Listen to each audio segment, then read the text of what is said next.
things like that, or things like maybe allowing the people in my life to have a certain influence into our relationship and actually like going with it, or maybe just being unkind and being mean, or I don't know. It's like a mixture of things. Like when I say bullshit tendencies, I mean things that are out of character for me. So things that are not Mandisa. Like, I don't know how to explain it, but I think we rightfully so, we do place pressure on ourselves to be amazing people to our partners, but we also must acknowledge that we get into relationships with our past traumas, with our inner child that's not necessarily the best inner child ever. Um, so I want you to take me to a place where you acknowledge that maybe Umandisa raises her voice and she wouldn't prefer to raise her voice. But every now and then she raises her voice to her husband, and it's something she's working on. Yeah. Are there things like that that you've identified about yourself that you're still putting the work in, and you're realizing that I actually have an amazing husband because that hasn't made him give up? Yeah, 100%. For example, I'm a very reserved person when it comes to like conflict. I don't like speaking about it. So my nasty trait is when, for example, my husband and I are having a discussion and it's a serious topic, and then I'm just like, I don't know how to respond because I'm that person. Like ngifaka izinto enhliziyweni, and then like I take things very personal and like attacks almost. So if anything, instead of me vocalizing how I feel, I just shut down and I go into my own space. So those are things that I am working on till this day, because I just find it very hard to be confrontational, to express my feelings. And he's the opposite. He's very vocal and he's very emotion driven, and he just knows how to speak. I'm the opposite. So sometimes we clash in instances like that. But I've also realized that he knows that I'm that person. So there's times where he would speak about something and then he wouldn't expect a response from me, and then maybe hours later or days later I'd be like, hey, remember when I said this and that? Have you given that any thoughts? Are you ready to speak about it? When you are, let me know. And yeah. I hear that. Another thing I want to go back to, you mentioned that you've had many instances where either people you're close to or external people, have voiced opinions about you, your relationship, your husband, and that may have caused conflict and had some influence, right? You know, a lot of men and women who are survivors of domestic violence often say that I couldn't tell anyone. I didn't feel okay with telling people what I was going through, or I did tell a friend, but I told her not to do anything about it because I wasn't ready to come out with the story. Yeah. So in what instances is it important then to discuss your marital issues or your status of your marriage with other people? Yeah, that's a tricky one. But I don't know. I just feel like as humans, we should always have a person that we can rely on as like a safe space. Yeah. And with that comes obviously establishing a relationship with that person and feeling like, okay, I can trust this person to say this, this, and that. I think every single human needs a person like that outside of your romantic relationship. So yeah, if anything, I think I urge people that have things like that going on in their lives to seek whoever feels the safest to them, and obviously open up to that person and I guess see how that would go. I've never been in a situation like that, so it's hard for me to speak on that topic. Yeah. But if anything, I think my sisters my mom was my safe space. And yeah, more than anything, I'm just grateful that I do have two sisters that I can just always pour my entire heart to. And what happens those, when they start having disdain towards Ugusha because you're always coming with all the bad news? that's the thing. Ugusha has always been.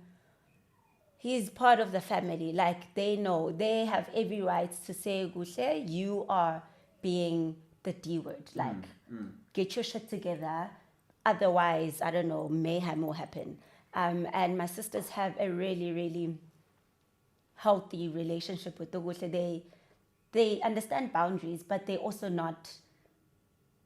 They don't feel like they need to reserve their feelings around him, because we all grew up together. Well, not grew up together, but like, we know each other. Like, they know him. He knows them. So it's like easy for topics like that to come up. It's different for other people, but for me, like, that's my story. I guess I don't know. It's hard to speak on how others could possibly handle things like that, but yeah.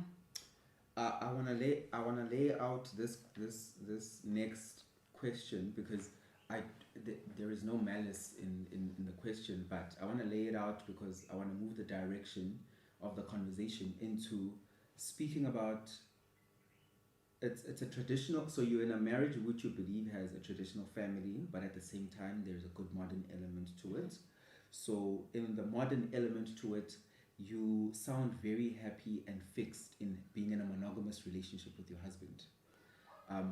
There is, nowadays, it has been a topic that is at the top of people's minds once again, that a monogamous relationship is not the only happy relationship that exists. People can be happy in relationships that are not necessarily monogamous. How often have you had fears that my husband is cheating on me? As a husband, I've never. But prior to us getting married, I've had times like that. And I think, if anything, it all goes back to who you have around you, and what are they feeding you. If my husband is out with the boys, what are the people you were saying about the fact that he's out with his boys? Things like that play a huge role into, I guess, at that time, why I would think, oh my gosh, maybe he might be with a girl. Should I text and see if he's going to reply? Things like that. But in my marriage, no. I think our marriage was a very, very intentional thing. We both knew what we wanted from it. Till this day, I don't think any marriage is perfect. That's why I'm going to say, till this day, we are working on ensuring that our marriage is healthy. It's an everyday thing.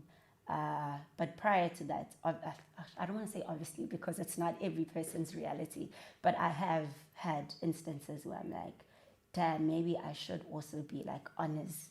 Because we used to have a very open and free relationship, in the sense that when he would say, I'm going out, I'd be like, oh, okay, go out, whatever. When I say I'm going out, he'd be like, okay.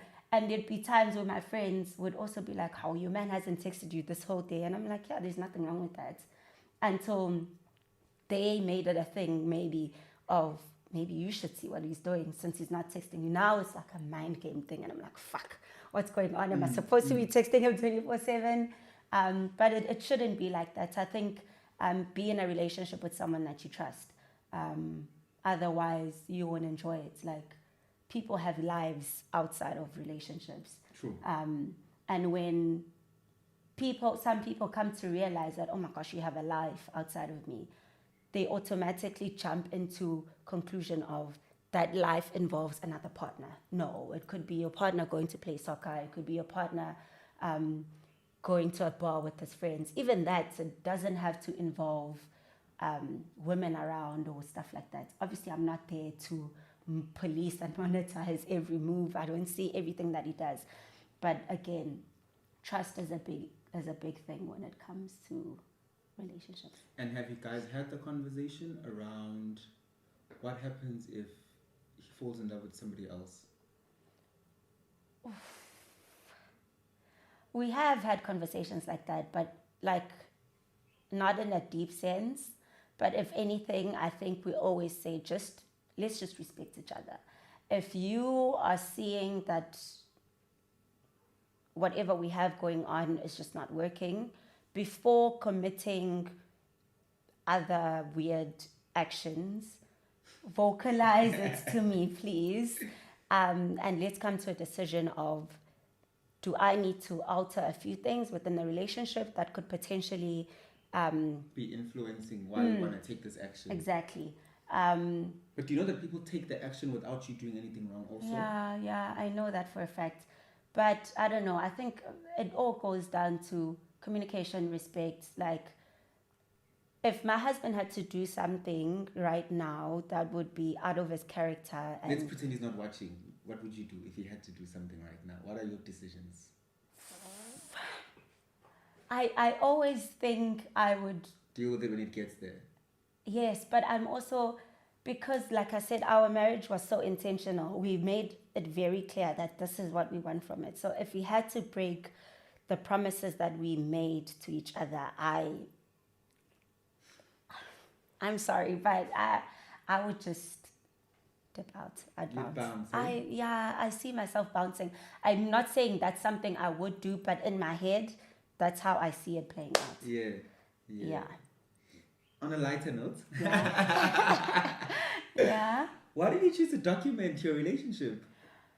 I don't think it was me choosing to document the relationship, but more just when my I say life. You, I mean both of you, because you guys, it's a decision. It's a couple's channel. I don't know. I really don't know. I've always wanted. Okay, I don't want to say I've always wanted, but there was a couple that I used to watch. Fruity Chapters and TK. I don't think they're together now. And I know, I was so bummed, but they're not together anymore. And I remember the one time I was at home and I was watching their channel. Also, Patricia Bright and her husband. Okay, they don't have a couple's channel, but he would appear. And I'd always be like, oh, this is so cute, man. There's not a lot of this happening in the YouTube space and whatever. And it's just so refreshing. In Durban? Yes, especially in Durban and South Africa as a whole. Aren't you the only one in Durban at the moment still for years? The only couples channel, like I really don't know. I don't know. But the algorithm would show you if there were other people. Yeah, 100%. So for the longest time, I felt like, oh my gosh, this is so cute. It's so refreshing. It's not seen a lot. So I was like, you know what? Which and I think we are very, very cool people. Some people don't find us cool, and I get that, but I think we are cool. Do you get hate comments in the comment section? No. At all? Really, gosh. Maybe I've received 5 from the entire videos we've had, maybe 5, and they weren't that deep as well. She sees a hate comment and calls me within seconds. Really? She stresses more than I do. Really? My mom used to go through all my comments and let's all the hate ones. Let's see from there. Like, haters must know. No, I never receive any hate comments. I wonder why. Maybe we're just nice people. I don't know. But as I was saying, so what made me push this whole agenda of a couples channel was seeing how little of a market it had, and I was just like, you know what, let's do it. It might work out, and I think it did work out for us. We're not the most consistent people at the moment, but I think when we did start, we got a lot of support, and that's one of the things that encouraged us to obviously carry on producing content and stuff. Do you ever feel bored by it? Like, I'm tired of this. Sometimes I have my days where I'm just like, where I know, usually I plan, it's okay, you know what, probably vlog during the weekend, and then the weekend comes and I'm like, I'm tired, I'm not going to do that, I'm not picking up the camera. So yeah, I get that. Yeah, I do. Geez, I've even found your wedding. You guys have been documenting. It's like, you're actually building a library for your children. I always say that, right? I really always say that. Documented beautifully. And you didn't start with much, but you were like, we'll just grow with the journey, grow with the process. Improve cameras, improve this, improve that, edit better, you know? Yes. And you've just I think that authenticity is what maybe your audience is related to. 100%, I think so as well. Because I feel like we are very relatable to, especially the South African market. We live literally a basic, normal, happy life, which I think a lot of people can relate to. If not, I think people watch it because it brings some kind of warmth to their lives. I love how you say the fact that you're normal, relatable. You live a basic life that has normal things. Yeah. Children house. Let's Yes. go buy furniture. Oh my gosh, Yes. we want a new fridge. Yeah. We'll show Yeah. you that. Very normal things Yeah. that South Africans go through. And do you feel now that the YouTube space probably started like that, and there are many who lost that along the way 100%. and became luxury, Yeah.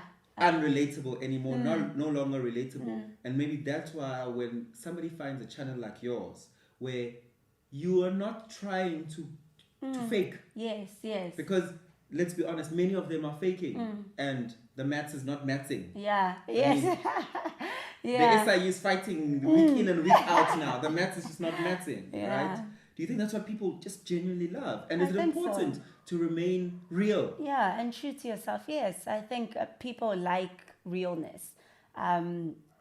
We live in a world where social media, you post.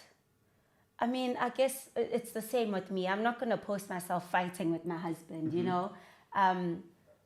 So if anything, Obuhle will have our bickering moments on the channel and people will see it, and some will say, Mandisa, you were wrong actually for doing that. And I think that's why for them it's so authentic and so relatable, because it's things that people go through. But then again, like I said, I'm not going to put every single thing